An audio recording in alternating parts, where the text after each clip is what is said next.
The Cultural Center at Christ Cathedral felt a little like Hollywood recently, as it was the site of the premiere screening for the new documentary film Convinced. But rather than silver screen celebrities, the stars tonight were converts to Catholicism, and the evening was all about how they were convinced to become Catholic.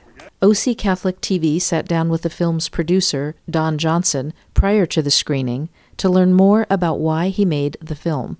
It grew out of my journey, my road toward Catholicism. I was a Protestant evangelist, full-time ministry, doing a radio show, doing a lot of apologetics, talking to atheists, agnostics. They have a lot of objections. The culture is becoming more secular. They have a lot of objections. I would have to research, dig into church history, dig into the Bible to come up with answers to these questions. And as I did that, I surprisingly started to realize, man, I'm reading a lot of Catholic books to answer some of these questions. I mean, just great theologians, just awesome Bible scholars. And it was surprising. I didn't really realize that the Catholic tradition was so deep and strong and just thick. My family, I mean, I'm the only Catholic in my family that I know of, I think. And so when I said, I think I'm going to become Catholic, they were obviously, everyone's nice about it, but it was a shock. And I thought, I'm not the only one who's ever done this. I'm not the only one who's surprised their family or given up a career or that.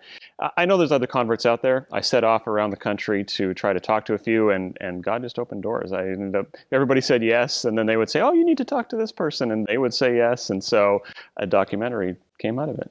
It's really a film about getting people to question some of their assumptions, get them to dig a little bit deeper. Not only like Protestant to Catholic. Actually, that's a fairly small part of the film. It's actually from complete unbelief, an atheist or agnostic, all the way to Catholicism. And so, yeah, many of the stars of the film, for instance, came from a quite hard atheism all the way to the church. I was by profession a psychologist and always had a great interest in philosophy. And it was the readings of philosophers in my late teens that drew me into atheism. And in my early 40s, through a series of events, I read the works of St. Thomas Aquinas for the first time.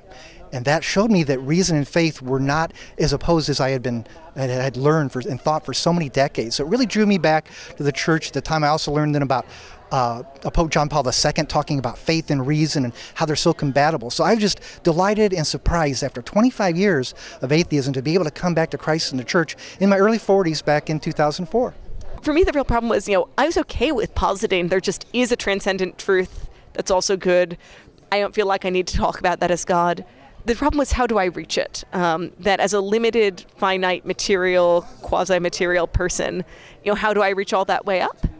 And what kind of ultimately came to me more in a flash, and then I spent a little time thinking about it and thought it was true, is that I couldn't. It had to be that, goodness, truth, beauty was offering itself to me.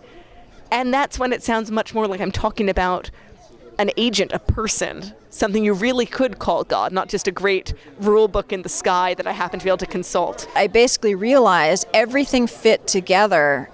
There was no single piece. It was more a question of thinking, oh, I see how it all fits together. It's coherent, it makes sense, this is the real deal.